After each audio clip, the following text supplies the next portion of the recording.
What's up, everybody? I am DJ Kazzeo, and welcome to Talkin All That Kazz. Now, what is Talkin All That Kazz? Real quick, breaking it down, before I even get to that, let me tell you this. You want to know anything, you want to connect with me on social media, go to this address right here, www.djkazzeo.com, alright? All my stuff's up there. Instagram, Facebook, Twitter, all that good stuff is up there, okay? Now, for 27 years, over 27 years, I've been hosting a weekly radio show here at 90.9 FM KHTC in Salinas, California. Every one of the shows I've ever done that's in my library is now online. You can go to this address right here, mixcloud.com/DJ_Kazzeo to hear all the shows, all the music, all the interviews, everything. Okay? Now, speaking of interviews, maybe you don't have the time to go to Mixcloud and listen to the full shows, because there's thousands of hours of stuff to listen to. If that's the case, this is what Talkin All That Kazz is for. I've isolated all the interviews, taken the interview clips, put them in video form, and I'm posting them up here on YouTube for you guys to check out in a shorter time, alright? So you can just go, pick out whatever interview you want to check out, and here it is, okay? So, without further ado, let's see what I got in store for you this time around. Yeah, man, coming back right here, top of the hour, it's 90.9 FM KHTC Radio Bilingue here in Santa Cruz and Monterey, also 104.1 FM out there in San Benito County and everywhere else on WednesdayRec.com. See? Exactly. We got man. it right this time. We got the right mic up. But you know what? We're going to make it even more right now because we're joined by a special guest. Goes by the name of the real, not the fake, the real Jin. What's up, Jin? Hey, what's up, Kazzeo? So, you know, I mentioned it earlier. Are you in Dubai right now? Are you in South Africa? Where are you at right now? Worldwide, baby. Okay. Worldwide. An undisclosed location somewhere in the Western Hemisphere. Exactly. There you go. There you go. Hopefully not on the run. No.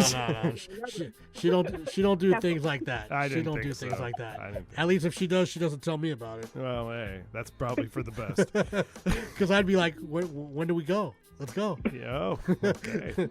Anyway, so what's happening with you, Jin? Talk to me and let me know, catch me up on what's been happening in the fabulous life.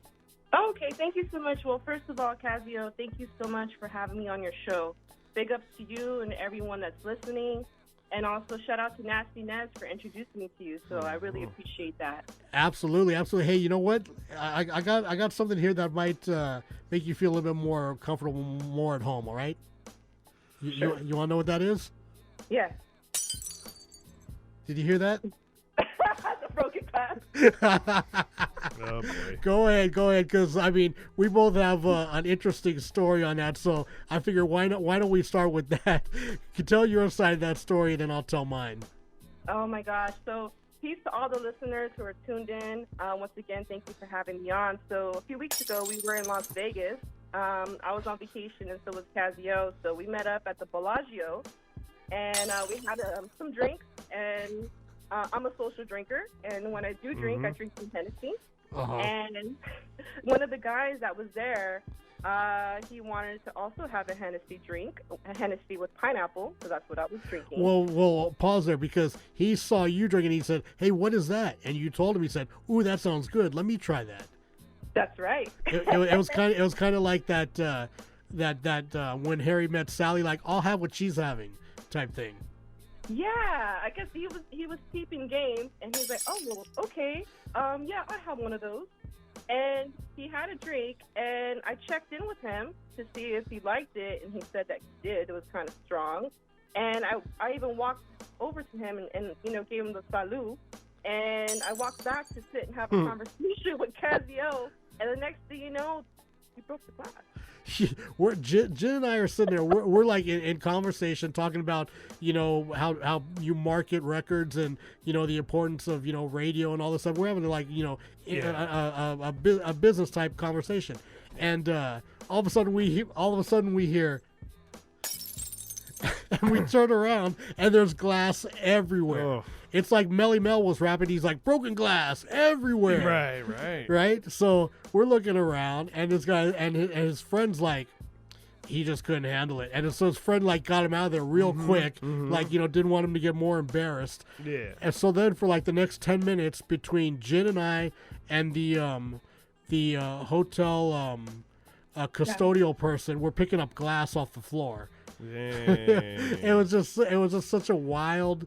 I don't even know how to explain it. I've never seen anything like that before in my life. And neither have I, and that was much like really awkward, like he like literally broke the glass, and he's like, "Oh, I'm sorry, it's too strong," and he walked off, and then the bartender poured them another drink, and I told his friend, I was like, "Yo, you better make sure he finishes that drink." He's like, "Oh yeah, I got it." I'm like, "No, make sure he finishes that drink." So I was like, I had to get kind of G'd on them, because that's like rude. That's like super rude. Anyway. And I'm sure you probably know he probably just dumped it in the nearest garbage can when he was out of our sight, and then got his friend out of there onto wherever they were going. Funny. Anyways, that's what happens in Vegas stays in Vegas. Don't but accept that. Until Jin calls in 2 weeks later, we talk about it on the air. That's when the moratorium is over. It's a funny story. You know what I mean? Like it's like random. Exactly. It's just like it's just so unique to that situation. It can't be something that was contrived or anything. It was like, no, that really happened. So anyway, all right. So the last couple of weeks we've been playing Lockdown, which we're going to get to in just a couple of seconds here. But talk to me about how the pandemic has affected your attack on putting out music and this whole year. Oh my gosh. And this pandemic has been wild, 2020 in itself. And I am working on music. I am writing new music. I'm recording. I'm putting a new project, a new self-titled album called Jin, which is my follow-up album to Spiritual Bars. So that's going to be coming out. But with the lockdown, I can't do any shows. I had some tours lined up for this year, and they had to get canceled. And it's been tough, just trying to, work with what I have and what's available. So hopefully, I'm being optimistic that things will change after the election. We'll see how it goes. And I can get back into, on the road again next year. But we'll see how it goes. Right now, I've just been really focusing on pushing my new single, which is Lockdown, which is the whole Black Lives Movement, what's been going on. And my new project that's going to be coming out, the self-titled album, Jin. So just really working on this and putting up a dope project. Yeah, one of the things you and I discussed when we had our meeting with Glassdropper was, how you've made the connections overseas and your reception over there. Talk about the differences between the receptions here in the States as to the reception overseas. Yeah, great question, Kazzeo. Here in the States, the game is saturated, straight up. It's oversaturated. It's very difficult to break in. I'm from LA, Los Angeles, born and raised. And just being from here, it's hard, because there's so many MCs, so many artists. And I'm very thankful I had the opportunity to go overseas and travel and break overseas. And I found for myself that it's easier being an American artist, being from Los Angeles, from the West Coast, whatnot, and going overseas to build my brand, build my audience. I found it to be easier, and they're actually more receptive to it. They appreciate it more than my fellows out here in LA. That's what I found. So what I've been doing is focusing more overseas because that's where my fan base is at. So that's what I've been doing. Most of my fan base is out there, Mm-hmm. So when you see that, how does that affect you? Like, I mean, are you like, do you feel betrayed by the hometown or the home country, or, I mean, what goes through your head? No, I think here it's just different. I think even becoming an artist, I was a promoter prior to being an artist, and it just seems that commercially I'd have to look a certain way, say different things. My format would be totally different, I think, in order for me to make it. That's the way I look at it. I feel that I have a better chance of, just being myself, which I am, the real Jen, overseas than I do have here. I feel like there's certain standards or certain expectations that an artist has to do in order to get accepted here than overseas. And overseas, I feel they just grasp more to the genuine. When I came out with Spiritual Bars, my first album 2 years ago, they're like, yeah, we want more of that. Give us that. We want the genuine you. We want the real you. We don't want the fake you. We don't want, the fake this or that.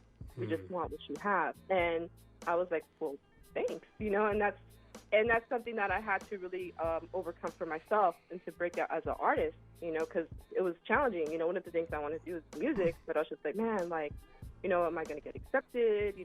What's going to happen? And I was just like, what, maybe I'll just be a promoter. I'll just be a promoter and help other artists, help them get on. And then after, so long, I was like, wait a minute, I'm going to do this. I'm going to break in, I'm going to do this, and this is how I'm going to do it. And you're going to accept me or not, and I'm just going to keep going. And that's what I've been doing. Nice. And when you're talking about, being you and all that, your second album is going to be self-titled, so I'm wondering what the concept exactly is there. Does that tie into what you're saying? Yes, it does, actually. Okay. It definitely does. So self-titled album, Jen, and it's going to be the same type of music, very similar. I do trap. I do trap music, but I do like conscious trap, as I mentioned before on the radio show. Right. There's an oxymoron for well, it exists, man. Okay. I'll take your word for it. Yeah. So I mean, there are references, but the message is conscious, and I'm not cursing, and it's clean. It's a clean version. And on that trap song that I'm referring to, which actually I'm working on one right now, and it's just composed of old school hip hop beats, that old school flavor, but there's also some trap type beats because I have to fit in with what is going on currently. And it's amazing how she said it's clean. The next project's all clean. She is the most foul-mouthed sailor that you could imagine in person. I mean, she made me blush. You know how profane I am. Yeah, she put me under the table. Yeah. I was just like, I mean, she was using words I never even heard before. Oh, damn. I was like, what is that?